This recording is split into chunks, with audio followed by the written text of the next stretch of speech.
by 9:40, he don't do it. So let's get started. What's good? What's good? What's good? You tune in to Apartment 5B podcast hosted by your man Kill. You see, we got the regular squad up in here. I got my man DJ Rec out here in San Ann at the Riverwalk, hanging out with Tim Duncan and Manu and all them other retired and niggas. Rudy Gay. Don't forget Rudy Gay. Rudy Gay out here now.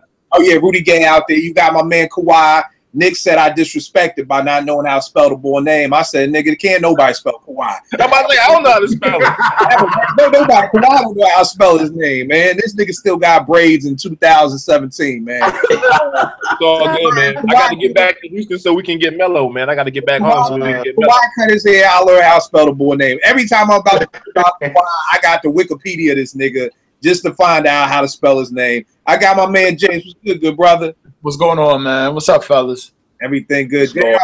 What's poppin'? What's going on, y'all? Hey, man, everything is everything. I got my man Nick down from the ATL. What's good, fam? Another day. Let's get it on. This was what tonight's show was supposed to be about. My man Omar was supposed to be coming on to try to explain to us. We've gone back and forth on Twitter. He was saying that Nas's legacy started after it was written. That's where his legacy started. So that means we're wiping out Illmatic and we're wiping out It Was Written. We went back and forth on Twitter for a minute. I told the brother, look, you know what I mean? It's telling me I'm off the air. All right, this the boy now getting at me. But let me finish the story.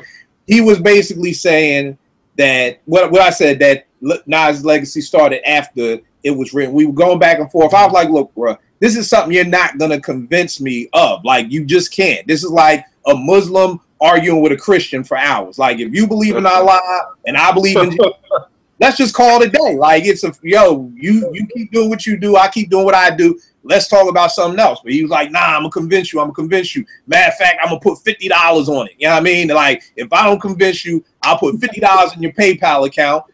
I was like, I'm like Clay Davis on the wire. I'll take any motherfucking money. Clay Davis.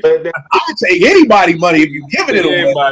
So I'm trying to get him on now. Let's see this. Let's see what we can do, because I 50 any day. You split that pie 5 ways. That's $10 a person on the show. Just saying. We can split it, B. We can split it. I told the boy, I was like, fam, it ain't even about the money. You know, I'm with whatever. Yeah. But you know, if you want to give money away, I definitely will take it. Well, yeah, we can do this before he even jumps on. Nick, how do you feel about that statement? Oh, you know it's false to me, because my 2 favorite Nas albums are Illmatic and It Was Written. So how you gonna wipe that out? How you gonna say his legacy starts after his 2 best albums? Right. I concur. JR, good brother.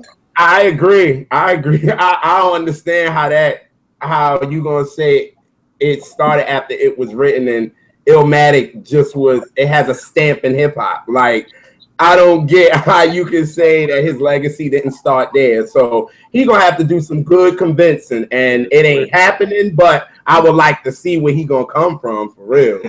And here's the thing, good brothers, like we talked about before, we're gonna have an open mind. You know what I mean? My mind is open, but it's gonna stay closed to that. I mean, let's just try. We're gonna have an open mind. Like I said, I don't think he's gonna sway me, but you know what? And you know, let's make it happen. Jace, what about you, good brother? I think for somebody to make that statement, they're either trolling or, like DJ Vlad, just posting something to try to get some attention. But I mean, to each his own. We can agree to disagree. Well, I'm just saying. And DJ Vlad, what do you think, good brother? Man, look. First of all, if he's gonna put that out in the open on social media on a platform like that, he better have something real strong to stand by that ain't never been said before. Because he need to take that 50 he bet you and go smoke some crack. Because he must be smoke something new. All right, here's the thing. We're not. But I'm open. I'm gonna listen. We're not crackheaded. We're just gonna listen. No. We're respectful. I'm gonna be respectful. You know, he gonna get some of this debate while we go at each other. He gonna get some. oh no, I know he's gonna get brought. You know me, I'm even on Twitter. I'm like, you know, somebody was on my timeline arguing. Somebody was like, "It's the dumbest shit I ever heard." I'm like, all right, well, fall back with them Twitter fingers. Like, we gonna respect. So there ain't gonna be no dumb motherfucker shit. We gonna keep, you know. But in the meantime, while I'm trying to get him on this, y'all tell me this, man. What are y'all banging right now, Rec? What are you banging on the ride over from? Oh man. So from Houston to San Antonio, man, I played that Rhapsody. Me and Jason just talking about it. Yeah, that Rhapsody's tight, man. That Rhapsody's tight. Hashtag goals.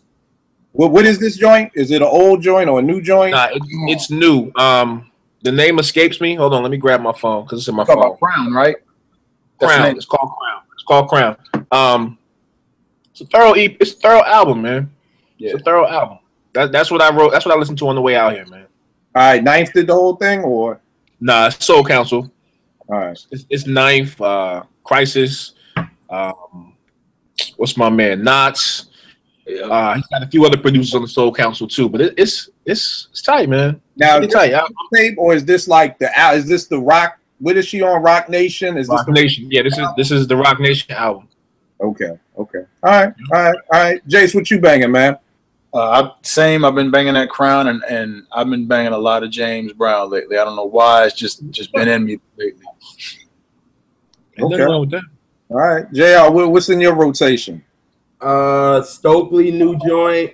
Yes. I've been banging that. I've been actually banging a lot of Curtis Mayfield and Stevie Wonder, actually. So I see you, JR, and I appreciate you. No doubt. No problem. Salute. Nick, what you got going on? Still on the scissor. Okay. I gotta grab. Is it good? You know what? All right, here's the thing. 20-second timeout.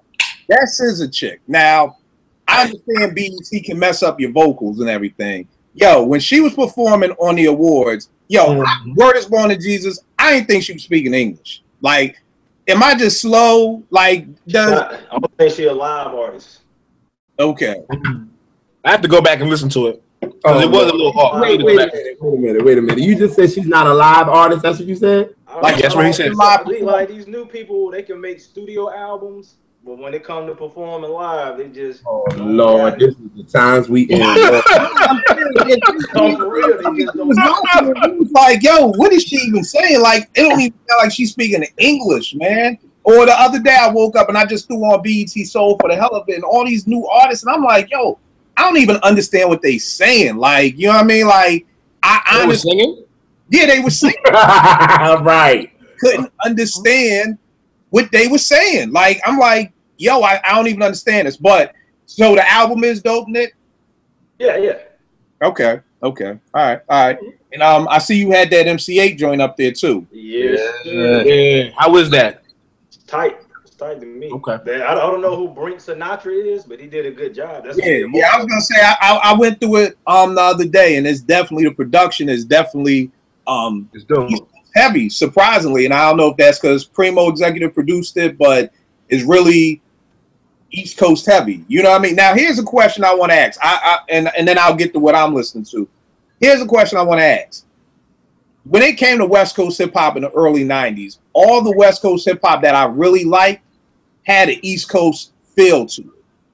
So the Alcoholics, Souls of Mischief, like if anybody versus, what I mean by that is versus like the MC8s, the DJ. Yeah, that's what I was rocking with. The Mac 10s. Like you could tell that DJ Quick's production, you could tell maybe not necessarily he was from Cali, but he wasn't from New York. Like when I heard the Alcoholics, if the average person who heard the Alcoholics, Souls of Mischief, those type of MCs, the Casuals, they had an East Coast feel to it. So I'm just shocked that MC8 has this album that's really East Coast heavy. Like, you know, why do y'all think that is? Do you think, you know, because MC8 has always kind of been more West Coast. The first time I really heard MC8 over East Coast beat was on Soul Survivor with Pete back in '98. You know, so like Nick, did that shock you that 8 had all these East Coast type beats on it? Not really, because you know it was like a joint venture with Premier, I'm not familiar with Brink Sinatra. I don't even know where he's from, but I know he's not from the West Coast. So I wasn't surprised. Okay. Because he wasn't rocking with like no West Coast producers like Jelly Roll and Battle Cat and nothing like that. Now, do you think East Coast cats would have a beef with that? Kind of like how G-Rap for his third album went to the West Coast. With Sir James. I was just about to say that. For production. Do you think East Coast artists would do something like that? Like, who are the West Coast producers now? I mean, I guess, is it that the cats who down with Kendrick or down with... Yeah, probably TDE. Yeah. They're dope, man. That crew is dope. Yeah. But would you say they have a West Coast feel to them? Not that they're dope or not, but no. I just think they have a feel. Music nowadays, we talked about this before. It's not geographical anymore. It's just everybody sounds the same, but TDE when you hear it. But the crazy, like Wu-Tang. You knew Wu-Tang when you heard it. It just happened to be easy. It is still geographical because, like, I gotta teach my little kids about hip hop. So last week I did some old school hip hop for them, but I did hip hop Jeopardy and hip hop bingo with them today, and I'm talking kindergartners to like fourth graders. So I had to play their music. I had to play Bad and Bougie. I had to play Mask Off, and all of that has a very Southern feel to it. Yeah. You know what I mean? So I do feel like and it may just be the South because the South run things. I think Ebro said something on Twitter today about that. Like, New York don't run nothing. Really, Atlanta is running hip hop right now. Like, do y'all agree with that? Yeah. It's been that way for the last 17 years. Mm-hmm. Like as far as the mainstream, yeah. All right. You talking like Jeezy, T.I., Gucci Mane. Yeah. And Jeezy just signed a new deal today. He just signed a new deal for performance from a new agency. So it's about to get crazy. You're about to see Jeezy on your damn refrigerators. It's about to get crazy, man. Yo, and the funny thing is here's the funny thing, man. I've never heard a T.I. album. I've never heard a Jeezy album. You about to hear something tonight. I'm gonna send it. Wow, really? I've never heard Jeezy. I like that one joint he had that Jay got. Go crazy. Wow, Supreme. Go crazy. Oh man, you honestly, I'm gonna tell you a story. I was in a record pool. This was about 2005 when Jeezy dropped. And then what? No, it was the only pieces of wax we got out first was and then what? So I'm looking at this wax and I'm like, who the fuck is Young Jeezy? Every time I was doing a party or I was doing a mix or whatever, I left that record way on the side of the shelf. Went to Atlanta with my uncle and they played that record and the whole club turned on its ear. I mean, on its ear. And I went back home and I was just like, okay, they're doing something down there. We don't know what the hell's going on, but they're doing something. And ever since then, I started to take notice, man. Jeezy got joints, man. You got to listen to that first album. But you got to be in the mental space for it. You can't just listen to it. You got to be in the mental space for it. Now, here's the funny part about that. What does that mean? Because I hear that shit a lot nowadays. All right, so, like, if I say something like that, like, if I'm going to listen to Jeezy, I'm going to work out. Okay. Or I'm driving. I'm not just in the house putting Jeezy through the monitors. I'm not going to do that. But if I'm driving somewhere or if I'm getting ready to go work out, you best believe I'm going to have some Jeezy in my headphones. All right, so it's one of those, like if you driving or like if you say you having a bad day at work and on your way home, you just like, you know what, I'm tired of being in this bad mood. You know, I'm gonna throw some Jeezy on. Like Jeezy will get you out of that mood. All right, now here's the thing. You know, this is me playing devil's advocate. So is that necessarily good music that it can only be listened to in a certain time? Like, you know, was our parents like, oh, don't put on no Stevie Wonder and Song Key of Life if you in a bad mood. Like that's music for this. Put on Marvin Gaye going on if you depressed. Like I wouldn't compare it to that though, because you can listen to Jeezy at any time. I'm just saying for you being killed, you want to listen to it in the car, right? Or if you just in one of your days, having one of your days, man. I'm serious. I'm just saying, kid, I'm being real with you. Like, knowing you. This is people looking out for you. Yeah, exactly. Me knowing you, it's best you listen to it. Yeah. Right. I know you're not gonna go to the gym. You done already told me that. So it's best you listen to it when you in your car. That's the best time for you to listen to. When you're on your way to work in the morning, how you always take a CD and you pop that thing in. Nah, man, grab you some Jeezy. All right. Say, I'm gonna listen to some Jeezy this morning just so I can give it a fair critique. Because I'm telling you, man, everybody on here will tell you, you're missing out. All right. Don't drink any coffee. Listen to Jeezy. All right. Here's the thing. Thank you. Send me some. You know what? I got Apple Music. So you tell me, what is the best Jeezy album to listen to? Ooh. My favorite is The Recession, but the first three, like Thug Motivation, The Inspiration, and The Recession. Yeah, my favorite will always be Trap or Die, but the drama version. No doubt. That's because that was the first time I took it and said I'm just gonna listen to it. I went to Armand's. For those of y'all that don't know, Armand's was a record store in Philly. What was that? Chestnut, 14th and Chestnut, somewhere in that area. Man, I missed that place. Rest in peace to Armand's. That place, man. Whew. So I grabbed it out of there. I drove all the way back to Jersey banging that thing, man. And Drama just doing what he do. I'm telling you, Kill, man. Trap or Die, the drama version. That's a good start. All right. Trap or Die. I feel like the old man, like Trap or Die. So basically, sell drugs or die. There's nothing else to choose from. Hey, man, this was 2006, 2007. So, I mean, yeah, Trap or Die. All right. Trap or Die. Trap or Die. All right. So, y'all co-sign. Everybody is co-signing Jeezy. So, is he lyrical? Is the beat stuff? Or is he just... See, that's what I'm talking about. The kind of beats you like, I can already tell when you hear these beats, you're going to be like, this ain't for me. He ain't going to make it past song number 2. He's not. Nope. He ain't. So that joint go crazy. That was just like the asterisk beat. That was just the... That was canon. That was canon. That was a totally different situation. That happened on a whim. That was canon. Just playing around with that sample. That happened on a straight whim. That was not something they was in the studio like, yo, I'm gonna make this beat for Jeezy. That was a whim. Yeah. Next thing you know, it turned into a smash hit. And then Jay got on the remix. Exactly, because Jay is not on it in the original. Jay's not on it. All right, now here's the crazy part. I may shock y'all because I like some down south stuff. You know what I like, Nick? I like that Lil Wayne, that joint he had, the duffel bag boy. I thought that beat was okay. All right. So you like Titty Boy? Who?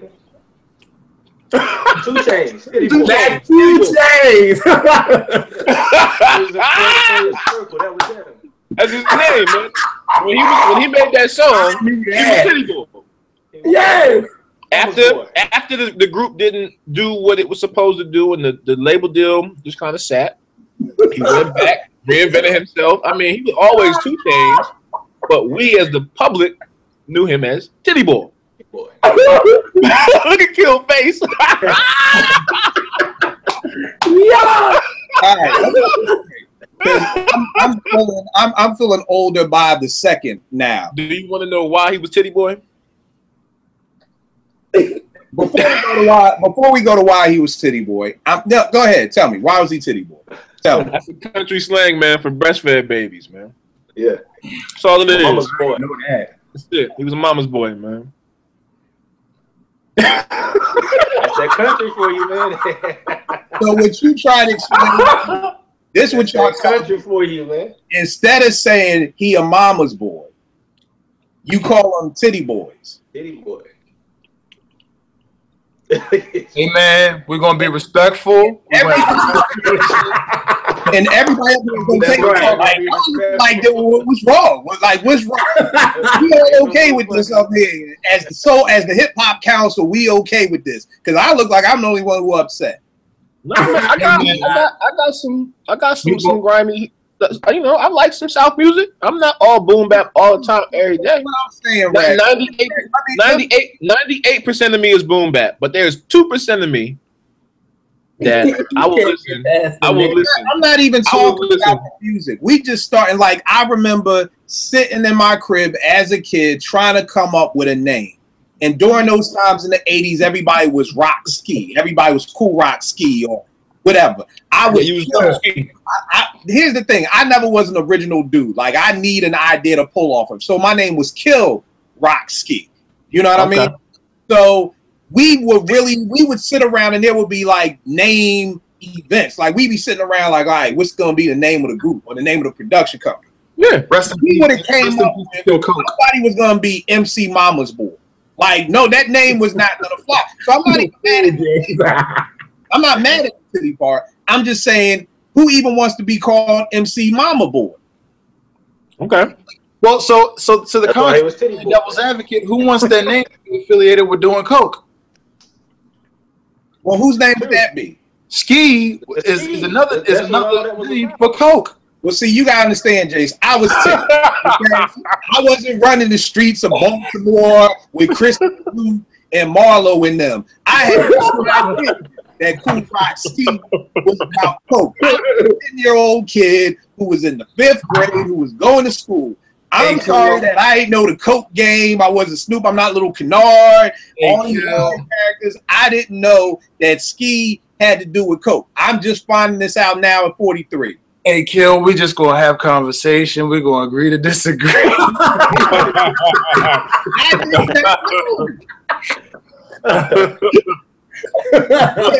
the thing, man. Maybe you know what? Maybe I just ain't hood enough, man. Maybe I'm not street enough. Y'all all telling me that y'all knew. Well, Nick and JR, you know who? I heard Q-Tip on the Red Bull. He did an interview. Yeah, he broke that down. Like the ski was about coke. Yeah, see, I didn't know that. Here's another thing. I didn't know that. Since I said this before on one of the episodes. When Superho came out in 86, in 86, I'm 12. Yeah. It ain't his fault. He'll give you Vaseline. I was like, what do you need Vaseline for? I had no idea what you're talking about. No, on Superho, when KRS is talking about Scott LaRock had them all, he is a Superho. He be like, it ain't that Scott LaRock is mean. It's not his fault. He'll give you Vaseline. I had no idea. So I'm sorry that I didn't know that Ski stood for coke and Vaseline is for anal sex. I didn't know these things in the 80s, okay? I did not. Just to add a little asterisk caveat, in 86 I was 7 and I knew both of those then. Well, I'm like I said, I ain't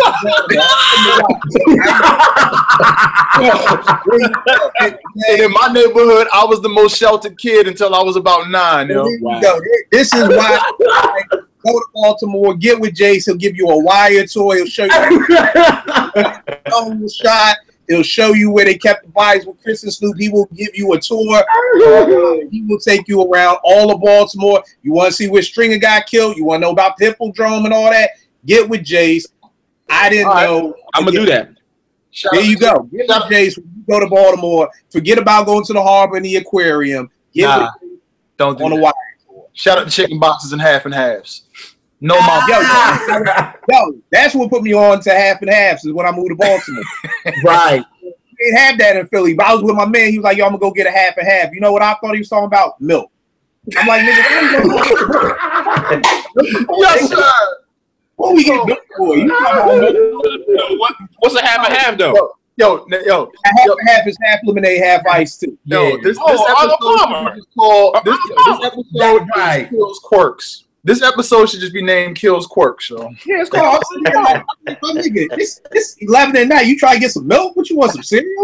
Like, man, we ain't going to get no milk with a chicken box. I'm talking about half. I'm like, you talking to me like I'm from here. Like, and they be like, yo, give me a steak and cheese. Everybody at the cheesesteak spot looking at them like they're crazy. But I don't look at them like, nigga, this is cheese. Nigga, you ain't from here. You don't know it's right. They don't know. I didn't know what a John was until I got out the house. A John? A John. You didn't know what a John was? I'm south of the Mason-Dixon, dog, and I used to go to Philly as a kid. I didn't know what a John was till 94. Okay. Yeah. Yo, we just gonna agree to disagree, have good conversation. That's all I said. Okay, I ain't mad at you. Yeah, I didn't know that Ski meant coke, so I had no. Yes, I was getting mad at City Boy. I did not know my name. My original hip hop name was about coke. I did not know that.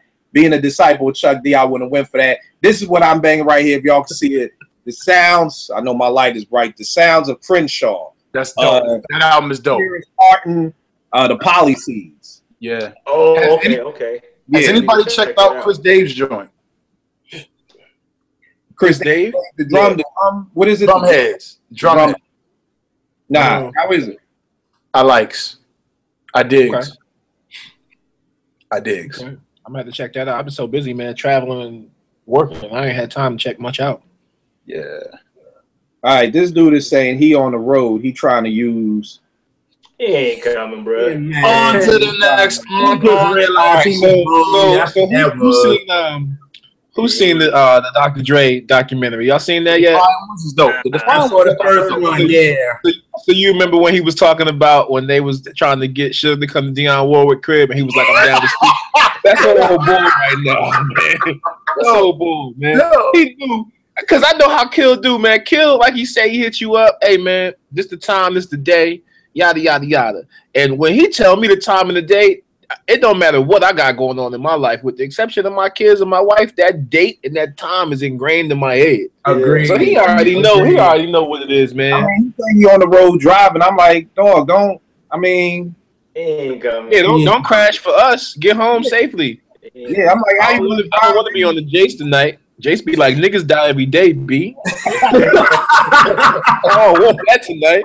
Jace do be on the Cameron, John, man. So yeah, he be tripping. Everybody out there who follows the show, if you need any drug reference, anything, Jace is the one to hit up. Any type of knowledge about whatever he got. I'm super clean, guys. I'm super clean. I got kids to feed. See, there we go. With everything is paid in full, everything like that. Yeah, but this Terrence Martin joint is dope. It's dope. Okay. And why I got you, JR, I want to know personally, as a nigga, right now. Oh boy. How do you feel that your team passed up on Dennis Smith Jr., who is looking like the second coming of Russell Westbrook? That boy out there posterizing rim that's in his way for the skinny kid from France. How does that feel right now, man? Honestly, I've been a Knicks fan long enough. It doesn't surprise me. I'm not mad. I don't get mad anymore because our front office has been some bullshit. It's the longest. So nothing surprises me with the Knicks anymore. Like, I'm not shocked. Nothing shocks me anymore. So, like, when my mom was like, yo, did you hear we passed up? I said, Mom, you really going to be mad? Like, are you really mad? As many moves as we have made, you going to be mad? So I'm not mad. Tell me this. Is being a Knicks fan similar to having a wife who constantly is cheating on you? And you know what, Kill? No, you taking it too far. Now you taking it too far. Now you being funny. Don't say her. See, he wanted to throw that shot in there. Don't say her. I'm telling you, yo, that was underlined stab, yo. I'm not being disrespectful because what I hear is that it's constant heartbreak. It is. That's what I'm saying, is that if it's constant heartbreak, the only thing I could attribute that to is, like, I forgot the dude in the Bible whose wife was a prostitute. He kept going back out. From wife to the Bible. Come on, Kill. Wow. Oh, my God. Man. Yo. You have to be a masochist to be a Knicks fan. Can we leave it there, Kill? Right. Okay. Please. Wow. Just damn, man. Wow. Damn. I mean, y'all can ask me about the Sixers. I mean, we've been tanking for like 20 years and still got 3 people on the injured list. Okay, y'all got a ring in the 80s. Like, are you kidding me? We ain't got a ring since 73. Like, come on. You ain't gonna get one no time soon. And the audience goes quiet. You see what I'm saying? I'm quiet because I'm an Atlanta fan. So I ain't saying shit. Yeah, y'all heard him. After that Super Bowl, I don't know how. Yeah, I don't even know how that team gonna come back on the field after that. Like, I'm crying for sure. They should just move the franchise. We don't even deserve a team. Yeah, I'm like, yo, I'm not even coming to training camp for that. That's crazy, man. Yeah, tell me this real quick, and then we could jet. What have y'all seen that joint Snowfall yet on FX? I heard about it. Haven't seen it. No, I haven't. It's good. I watched the first episode. It's good. The ratings worry me because you know how they go about the ratings. They don't never want the truth to be on TV. But the show, Gil hit the nail on the head. That show got potential, man. That drawing is all right. For those, I mean, if you don't know the story, it's gonna open your mind up. But if you know the story and the way they portray it, yeah, it's tight. I watched the first episode. Did you watch the second episode, Kel? I haven't watched the second episode. Yeah, I just seen the first joint, but it's solid. It's solid. It's about crack in the '80s in Compton. So you know, definitely a dope joint. So I wanted to tell y'all, since when I watched y'all Prodigy joint, y'all know I've been listening to the Infamous like crazy ever since that. Because and this is bugged out, I have not listened to the Infamous in full ever. Good. So that was from their podcast, from y'all and Sin talking about it, that I don't know what the hell I was missing, but this album is the shit. So I want to tell y'all from that podcast, I'm on it. All right, well, good. Classic album. That's what it's all about. Each one teach one. So yeah, I'm glad it got you digging for it, because it's definitely one of my favorite albums. You know, the sad part is the Prodigy mural getting defaced all the time. Here's the crazy part. I'm not shocked. I'm telling y'all, if y'all read the Prodigy book, and somebody did a video about that, niggas in Queensbridge don't fuck with him like that. Yeah. I mean, I see stuff on Twitter like, oh, it's probably some white people doing it. I'm sitting here like, nah. They did it late. What I heard is it's the Bloods doing it. Yeah, he had a lot of enemies, man. Some DJ had posted on IG like, you know, they pulled me to the side like they like, yo, every time they fix it, we gonna like if you read that book, you will really know fuck with P like that. You know what I mean? A lot of them don't. He had a lot of enemies, and the sad part is it just goes to show you, like, not just that, but a lot of people in the hood, again, just like how I was. I love Prodigy the MC, didn't really love Prodigy, what he represented in the man, because I felt like what he rapped about, he didn't back up in the streets. And you see that now, because nobody's defacing Sean P's mural. Like, that ain't gonna happen. Yeah. You know, ain't nobody defacing Biggie's mural. You know, that ain't gonna happen. But this dude P mural get defaced every other day. Like, fix it, you gonna fuck it up again. You gonna fuck it up again. Like, it just, you know, that's the sad thing about it. And that's the thing with P, man. That's the thing. When you talk trash, you're gonna have people who really don't like you. Like, Sean P really didn't talk trash. Like, he didn't. I mean, you read that book. I mean, off the top of my head, P had beef with at least 5, 6, 7 MCs. Yeah. You know what I mean? So as many times as he got his QB chain taken, like I'm not shocked at all about his mural getting defaced. And on top of that, he wasn't even from Queensbridge. So Long Island. Right. So, you know, again, it's not shocking me. I think it's sad that it's like, yo, you know, even with the boy being dead, it's like, just let him live. Like, he's going, you know, let the beef die, let the mural live. But I guess if, you know, Jace, you the Baltimore dude, if you on your block and you the one who do every code word from Coke at like 2 years old. So I'm just saying, if you on your block like Kennard and them, you know what I mean? And Kennard. Kennard was my dude. T said something to me the other day. She was like, "Where's something?" I was like, "Package up my ass, Gump." Like, so Kennard was a wild dude. So, oh man. But yeah, so it's messed up. But yeah, JR, I mean, definitely and definitely get into that Hell on Earth, John, because that. I'm still on Infamous, so I'm so stuck on that right now. So it's like that's where I'm at. Yes, everything about how Trife Life and all that come in. I'm like, oh my God, what was I thinking? You hear Hell on Earth? Yeah, I mean, that's better than the Infamous. No, well, I'm not gonna say it's better, but it's different in a good way. Yeah, it's a lot darker. It is. I mean, I think Nick schooled me to it, and you know, that to me that's where both Prodigy and Havoc, I think, found their lane. You know, I think the Infamous is a dope album. Now, I prefer it to Hell on Earth, but Hell on Earth, I think, is where like Prodigy really just was in his lane and was just going, like still shining, like those joints on there. Lyrically, he's just in attack mode. You know, it was almost like he was playing baseball on Infamous, and then he came to the college game on Hell on Earth and just lost his damn mind lyrically, like on that joint. Godfather Part 3, man. Yeah, like there's a lot of quotables on an Infamous, but there's even more quotables, in my opinion. Yeah, Hell on Earth. Yeah. So chill with the Infamous for a minute, but I am. God. All right, so we gonna set this up for another day.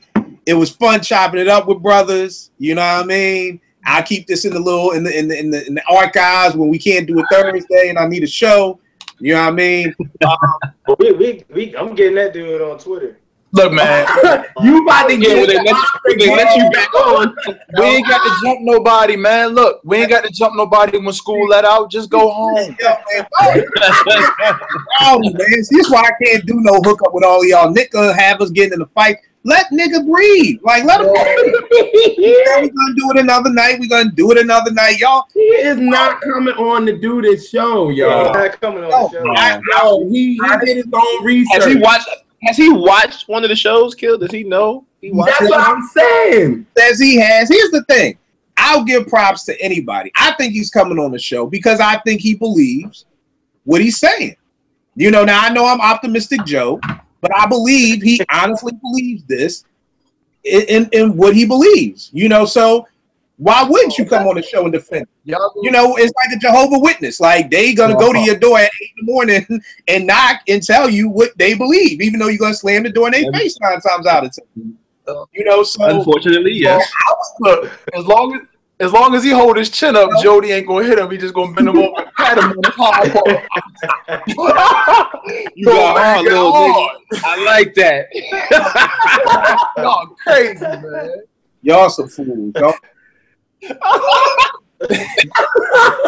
But yeah, y'all, Jace, what you been binge watching some movies or something? Like I'm on sabbatical right now, man. School to slow down a little bit. I got a little bit of time, not much. Just quoting every movie in the book. He just going down the black exploitation timeline of movies. Like we done went from Baby Boy to Paid in Full. We gonna come back around to Boys in the Hood, Minister Society. We gonna knock everything out. All right, y'all. So is anybody game for the Ill Will show tomorrow? Yeah, man. Oh man, I should be good, man. All depends on what time we got class. I should be good. All right. So I just send the invites and JR, you good? I think so. All right. I know JR be on the low. He be having one of his hoes coming through or something. Like that. Come on, you gonna put me out there? No, you get the shut off joint though? I mean, that's good. That's good. Like, come on, yo, we live, B. Like, nah. I never promote the show. We have 0 viewers. Nobody's looking right now. Nobody's. It don't matter. We live. It don't matter. But nobody's watching. Hoes are good, man. Like you act like I said, you got your crack man. Like, no, we still recording. Hoes are good. Like this is good. If you single, you want some hoes coming through. That's not a bad thing. Oh my gosh. You a funny dude, yo. So you acting like the drunk Uncle Kill. This is all yeah. Yo, if we were in college, you should not lie. You should have been honest and just said, hey, I have a girlfriend. We all messed up by cheating and lying. Like when you're honest, it's some women, it's like, oh, he got a boyfriend. It's like Chris Rock said, oh, he got a girlfriend. Okay, now I want him. That's where we made our mistake growing up. I'm always like, nah, I ain't got nobody. I should have been like, yes, I have a girlfriend. And do not take me off my commitment path. And it would have went crazy. But me lying, telling you, I'm trying to school the youth out there, man. Trying to school y'all. Kill the quirky drunk uncle. Kill for the babies. Hey, the children. I'm trying to tell y'all, like one of my young boys, little 16-year-old dude was like, I don't want to mess with her. She's too skinny. I was like, no, that is who you want to mess with because when she gets trust me, the girls who look like women at 15 are not, they're going to look like blimps at 45. So you want to get the skinny joint because by the time she hits 20, she going to start filling out. Don't front on the skinny joint. See, I ain't get that advice, man. I ain't get that, so I'm trying to pay it forward. Trying to make people happy, man. Y'all laughing? It's the truth. Jason, though, I saw Jay's face. I know it's the truth. Yeah, about, don't get the bodies at this. Them super thick in the teens. Now, here's a question. I'm gonna let y'all go. Now, it's a biblical question, so it's gonna throw y'all. Well, maybe it won't throw y'all. Here's my question. Why does God allow these like 14 and 15-year-old girls to have bodies like women? Oh, okay. Why does he allow? Here's the thing. I had this girl named Rocky. She was one of my teens. When Rocky got dressed up, Rocky looked like a grown woman. Like if Rocky went to Howard University and told dudes, I'm a sophomore or junior, you would have believed it. You would have believed it hands down. They ain't got nothing to do with God, though. That's the food they eating, all them hormones and shit. Yeah. Okay. Good answer. The steroids in the food. Good answer. Yeah, that's that food, man. Okay. Good answer. Thank you. Kill the drunk uncle. My God. Boy, when I was your age, they ain't make them like that. I'm trying to tell you. I'm married. I ain't blind. I'm trying to tell you, boy. That down real quick, fast, in a hurry. Okay, cool. Okay, that's not God. It's the stuff they eat. Okay, cool. That food, man. Yeah. I have to remind myself how old I am when I be at the gym and them college chicks, they like 19, 20. I'm like, man, she bad. I'm like, Nick, you old as shit. Chill out. I just, it's yeah. Oh, one of my other questions, but I think I found the answer to it was, y'all know, like the frontal lobe doesn't get formed till you like 22, 23. And the frontal lobe is what you use to make a lot of your decisions, which is why teenagers and kids make such dumbass decisions. But I'm like, why would God make it that you don't get your whole lobe till you're 24, but you got to make all these decisions in the meantime?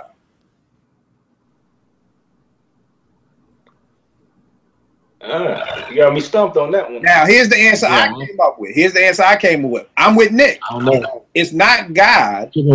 It's society.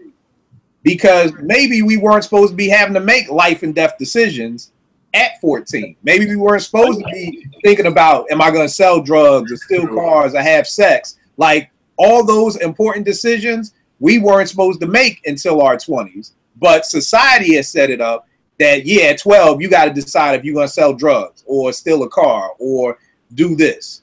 You know what I mean? So that's just my, quirky uncle philosophy on it. Because every time I would do marriage counseling with my homegirl who's a doctor, and she'd be like, the frontal lobe. And I'm like, well, why we don't get this frontal lobe until we 24? You know what I mean? Because these kids aren't ready to make the decision. Like I got 2 more girls who turned up pregnant this week. So it's just like the frontal lobe just isn't there. So even though I do Jason comes to my sessions, we do all these talks about sex and protection and relationships, and I'm like, y'all still get pregnant? Like, and then complain about it like, yo, why we talk about the same stuff all the time? Because y'all niggas keep doing the same shit all the time. Y'all keep getting pregnant. Like, maybe if y'all stop getting pregnant, we stop having these pregnancy talks. But yeah. All right. Well, thank y'all for philosophizing with me tonight. We'll be philosophizing about ill will tomorrow, and everything like that. Good word, Close with a good word, Kill. We need positive motivation for the week for the viewers. Okay, here's a good word. Before I get to the word, let's do this. Some of the other shows coming up are albums we always wanted but never got. Okay. Oh, okay. And if you can, to go and take it a step deeper, put the year to it. So, like, for instance, I want a Nas Primo album from 1995. Like, I felt like that was Primo at his peak, and Nas, or a Biggie Primo album from like 96, 97, like right around that time, or a follow-up off of Stankonia before we did the whole Love Below. Like, if we could have got something in between an Outkast album, because somebody would be like Outkast album, but I really don't want an Outkast album in 2017. Yeah, not now. I feel like it would come out and we'd be hyped for a day and then it just disappears. So, but that Outkast album post Stankonia but pre Love Below. Like if we could have got that, I felt like that would have been crazy. So just albums like that. Like I always wondered, like Inspector Deck in the first wave of Woo. Yeah, like if we could have got an Inspector Deck album in between Liquid Swords and Iron Man, that joint would have probably been bonkers. Wasn't it finished though? And he lost it in the flood. Yeah. Oh, word. That's what it was. He lost those beats in the flood. That's why the album took so long to redo. He had that album done. He lost it because I don't even the Deck. That's why RZA moved to Jersey. That's why the RZA moved to Jersey. Oh, I mean, I always heard about the flood. I just never knew what was lost. He lost. That was one of the things he lost. Wow. Yeah, that ain't a good thing to lose. So, as always, you could bring in the R&B side if you want. You know what I mean? R&B albums, you would have wanted. Because what I want to try and get in the mix of is not always having to do a straight R&B show and a straight hip-hop show. So, like JR can just be, he's like, what's that nigga name? God, he was one of them 3-point shooters. Tim Legler. Like he's like the when you see Tim Legler, it's gonna be talking about NBA. Like he's the NBA specialist. So when you see JR, it's like, okay, we going to our correspondent JR for the soul music.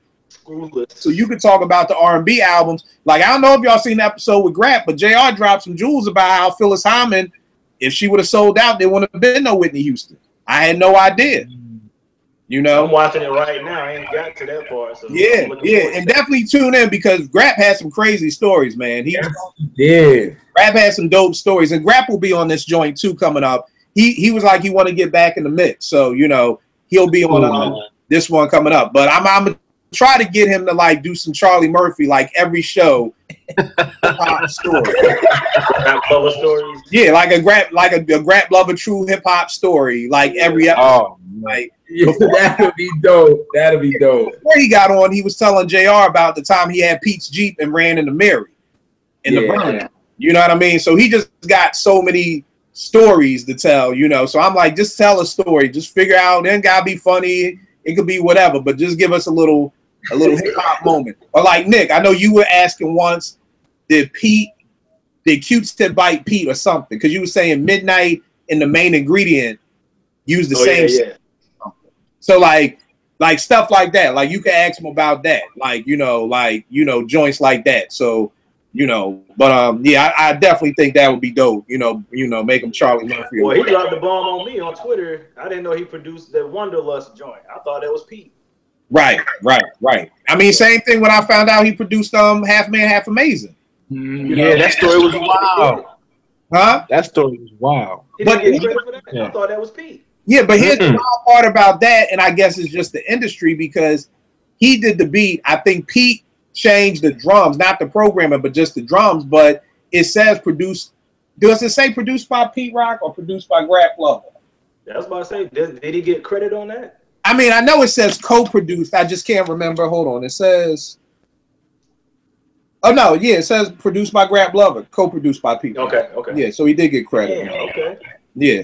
So I mean, Grap got beats, man, and it's funny. The album when I first met Grap, the first time we hung out, I was like, dog, I always wanted a whole Pete Rock produced Grap Lover album. Yeah, you know what I mean?